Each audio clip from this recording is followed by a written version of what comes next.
درود بر طبیعتگردای عزیزم. امروز جمعه 26 بهمن 1403 اینجا دریاچه برم الوان شهر لیکک از توابع بهبهان. این هم دریاچه که مشاهده میکنید با یک ویوی عالی.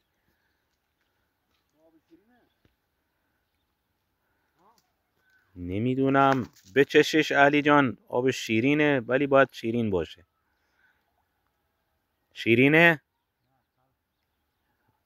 رو به تلخی، شیرینی رو به تلخی. اینم استاد عزیزم علی آقای گل، آقای زارعی از شهرستان گناوه. مخلص همه هستیم. براتون بهترینا رو آرزو میکنم. بیاین و اگه دوست دارین این طبیعت رو بگردین، بیاین طبیعت و دریاچه رو از نزدیک حال میده. ما الان میریم برای درست کردن نهار ظهر. شما رو